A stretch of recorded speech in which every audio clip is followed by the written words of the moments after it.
जय माता की। अभी एक प्रश्न उत्पन्न हुआ है कि जो हम कथाएं पढ़ते हैं, चाहे वो सत्यनारायण की कथा हो, चाहे वो बृहस्पतिवार की कथा हो, वो कथाएं आई कैसे, है ना। उनका उद्गम कैसे हुआ, और जो लोग के बारे में ये कथा है वो लोग उस टाइम पे क्या पढ़ते थे। तो ये बहुत अच्छा विषय एक ग्रुप में उठाया गया है।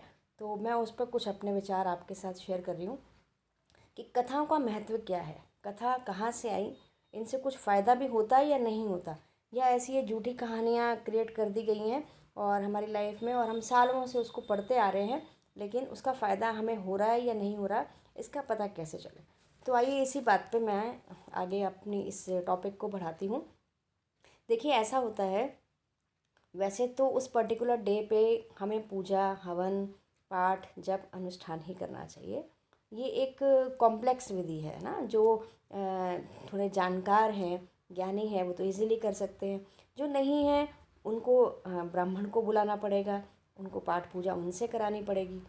तो मेरे ख्याल से कथा एक सरल विधि है, जो कि एक साधारण लेमैन, या जो पहले ज़माने में लोग अनपढ़ होते थे, कई लोग ज्ञानी नहीं होते थे, तो एक दूसरे के साथ घटना हुई, जो जो भी घटित हुआ, है ना, वो चमत्कार थे या ईश्वर की कृपा थी, तो उसको पढ़ के उसको अपने जीवन के साथ कोरिलेट करते हैं।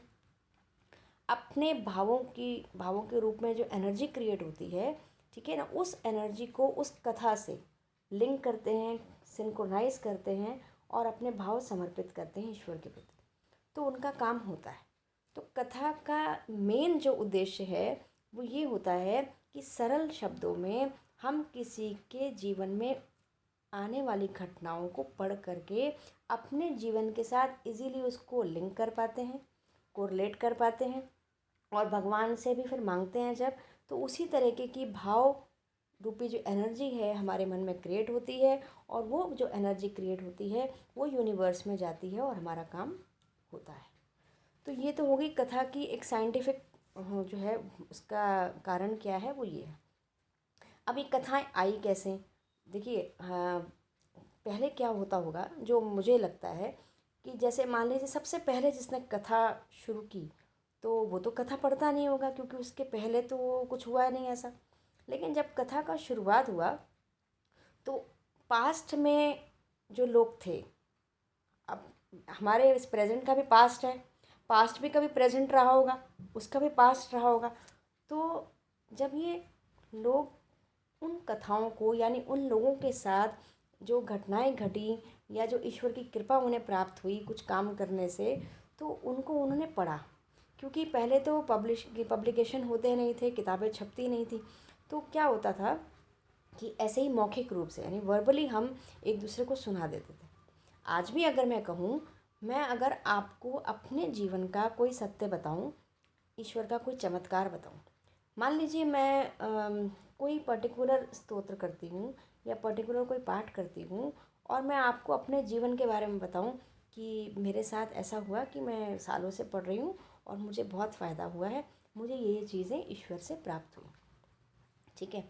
तो मैं आपको जब बता रही हूँ, तो आप क्या कर रहे हो, जब आपने सोचा मैं भी करूँ इस पूजा को, क्योंकि जब इन्हें ये चीज़ें मिल सकती हैं तो मुझे भी चाहिए, मेरी भी रिक्वायरमेंट है।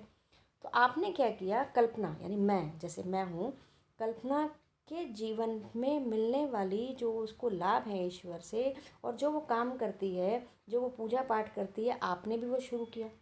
आपने जब शुरू किया तो आपने क्या किया, जिस प्रकार उनको की दिया, आप हे प्रभु आप मेरी भी सुने, तो एक कथा हो गई ना, एक कथा बन गई। तो अब क्योंकि मैं तो कोई हूँ नहीं, मेरी कोई आइडेंटिटी नहीं है ना, तो मैं एक एग्जाम्पल आपको दे रही हूँ। तो ऐसा होता है कि एक दूसरे की घटनाओं से अब मैं उसको पब्लिश कर दूँ, और आगे लोग पढ़ते जाएं, उससे अपने जीवन में होने वाली घटनाओं को लिंक करें, या अपने भावों को उससे सिंक्रोनाइज करके वो ऊर्जा क्रिएट करें जो उनकी रिक्वायरमेंट है। तो वो मैनिफेस्टेशन है एक तरह से, तो वो मैनिफेस्ट होगी और वो यूनिवर्स में जाएगी और काम पूरे होंगे। तो मेरा कहने का मतलब ये है, कथाएं सिर्फ और सिर्फ भावों को उत्पन्न करने के लिए होती हैं, वो एनर्जी क्रिएट करने के लिए होती हैं, सरल शब्दों में होती हैं। जो कि शायद ज्ञानियों को इतनी ज़रूरत नहीं है, लेकिन जो एक साधारण व्यक्ति है वो तो इसको इजीली पढ़ के और ईश्वर की कृपा प्राप्त कर सकता है। यही रीज़न है। जैसे एक समझो आप बिलो एवरेज बच्चे को अगर कोई टॉपिक समझ नहीं आ रहा है, बहुत कॉम्प्लेक्स लग रहा है, बहुत टफ लग रहे हैं उसके फॉर्मुलेशन, उसका इम्प्लीकेशन, तो उसको अगर थोड़ा सा कुछ उसका कुछ रिटन पार्ट कुछ उसको स्टोरी फॉर्म में सुना दिया जाए, बता दिया जाए, तो उसको इजीली पढ़ लेगा और एग्ज़ाम में कुछ तो 10 नंबर का 20 नंबर का कुछ तो लिख के आएगा, तो वो पास हो जाएगा, उसके पासिंग मार्क्स आने के चांसेस होंगे। लेकिन अगर वो बिल्कुल ही नहीं पढ़ेगा और उसको ज्ञान ही नहीं है और वो कॉम्प्लेक्स बहुत टॉपिक बहुत कॉम्प्लेक्स है, तो उसका काम होगा नहीं और वो फेल हो जाएगा। तो यही जीवन का ही है कि ये कथाएं जो हैं हमारे कर्म को, हमारी पूजा पाठ को थोड़ा इजी बनाती हैं, इजीली हम उसको समझ पाते हैं। हालांकि आज की ज़रूरत दौर में इसकी ज़रूरत इसलिए नहीं है कि आजकल लोग बहुत पढ़े लिखे हैं, समझदार हैं, जब पूजा पाठ भी कर लेते हैं, स्तोत्र भी कर लेते हैं, तो लेकिन क्योंकि वो सालों से एक क्रम चलता आ रहा है कथाओं का, इसलिए कथा का एक प्रचलन सा हो गया है, इसलिए कथा पढ़ते हैं।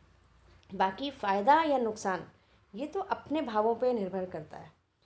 फ़ायदा हो तो कथा से भी हो जाएगा, आपके भाव, आपकी एनर्जी कथाओं को सुन के भी, किसी की बात सुन के, किसी से बात करके भी क्रिएट हो जाएगी और काम हो जाएंगे। नहीं होना होगा तो भाव ही नहीं होंगे, एनर्जी क्रिएट ही नहीं होगी, तो आप हवन पूजा अनुष्ठान कर लें तब भी नहीं होगा।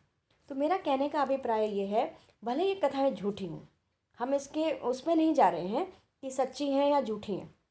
मान लीजिए झूठी भी हैं, चलिए इन केस थोड़ी देर के लिए मान लेते हैं ये कथा मनगढ़ंत है, झूठी है, लेकिन जिसने भी गढ़ी, मनगढ़ंत मतलब जिसने भी अपने मन से इसको बनाया, वो बनाया अच्छी नीयत से कि हम और आप जब इसको पढ़ें तो इसको कोरिलेट कर सकें, अपने भावों की एनर्जी को सेम उसी प्रकार से क्रिएट कर सकें अपने ईश्वर के प्रति और इसका लाभ ले सकें। धन्यवाद।